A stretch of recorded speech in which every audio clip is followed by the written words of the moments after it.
എനിക്കറിയാം ജീവിതത്തിൽ പലപ്പോഴും നമ്മൾ നമ്മുടെ രക്ഷിതാക്കളുമായിട്ടൊക്കെ ചിലപ്പോൾ ചില അലോസരവും സംഘർഷവും ഉണ്ടാക്കും.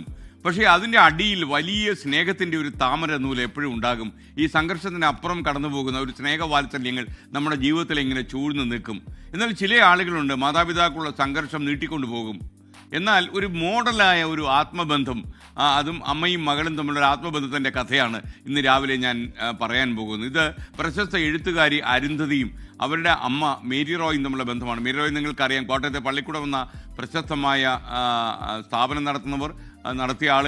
അതുമാത്രമല്ല, ക്രിസ്ത്യൻ പിന്തുടർച്ചാവകാശ നിയമം സംരക്ഷിച്ച് കിട്ടാൻ വേണ്ടി സുപ്രീം കോടതി കയറി ഒരു ഏറ്റവും നല്ലൊരു വിധി വാങ്ങിച്ചു തന്ന മേരി റോയ്, അവരുടെ ലോകപ്രശസ്തി അവരുടെ മകൾ എഴുത്തുകാരി അരുന്ധതി റോയ്. അപ്പോൾ അമ്മയുമായിട്ടുള്ള ചെറിയ തർക്കത്തിൻ്റെ പേരിൽ അരുന്ധതി വീട് വിട്ടുപോയി എന്ന് പറയുമ്പോൾ അവർ തമ്മിൽ അത്രയും ദേഷ്യത്തിലാണ് എന്ന് നിങ്ങൾ വിലയിരുത്തി കളയരുത്. അങ്ങനെയല്ല.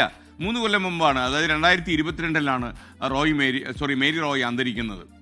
അപ്പോൾ കോട്ടയത്തെക്കുറിച്ചൊക്കെ അവർ ഇംഗ്ലീഷ് പുസ്തകത്തിൽ എഴുതി നമ്മുടെ കോട്ടയത്തെ സ്ഥാപനങ്ങളൊക്കെ തന്നെ ലോക പ്രശസ്തമായി നിങ്ങൾക്കറിയാം. ഇപ്പോൾ അരുന്ധതി റോയ് അമ്മയെക്കുറിച്ച് എഴുതിയൊരു പുസ്തകം Mother Mary comes to me എന്ന പുസ്തകം വളരെ ചർച്ചയാകുന്നു. മേരി റോയ്ക്ക് ആസ്മയുടെ ബുദ്ധിമുട്ടൊക്കെ ഉണ്ടായിരുന്ന അത്യാവശ്യം. ശ്വസിക്കാൻ കഷ്ടപ്പെടുന്ന മേരി റോയ് കാണുമ്പോൾ അമ്മ മരിച്ചു പോകുമോ എന്ന പേടിയായിരുന്നു അരുന്ധതി റോയ്ക്ക്. കാര്യം അമ്മയാണ് അവർക്കെല്ലാം.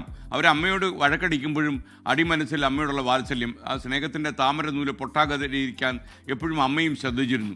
ഒരു ദിവസം വളരെ ഇടറിയ ശബ്ദത്തോടെ മേരി റോയ് ചോദിച്ചു, മോളെ, ഇനി നീ എന്ത് ചെയ്യും എൻ്റെ കുഞ്ഞ് എന്നായിരുന്നു അവരുടെ ചോദ്യം. ആ ചോദ്യം ഇപ്പോഴും അരുന്ധതിയുടെ കാതിൽ മുഴങ്ങുകയാണ്. ഞാൻ ശ്വസിക്കാൻ കഴിയാത്ത എൻ്റെ അമ്മയ്ക്ക് വേണ്ടി ശ്വസിക്കും എന്നായിരുന്നു അന്ന് അരുന്ധതി മേരി റോയിയോട് പറഞ്ഞ മറുപടി.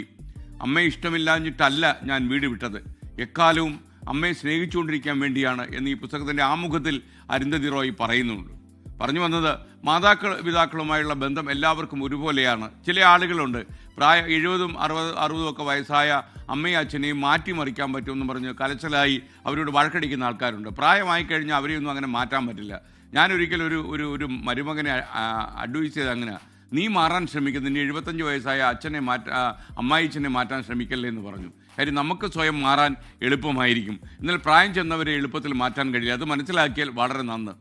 സംഘർഷം എപ്പോഴും ജീവിതത്തിലെ ബന്ധങ്ങളിൽ ഉണ്ടാകും, എന്നാൽ അതിനപ്പുറം ചൂഴ്ന്നു നിൽക്കണം നമ്മുടെ സ്നേഹബന്ധങ്ങൾ.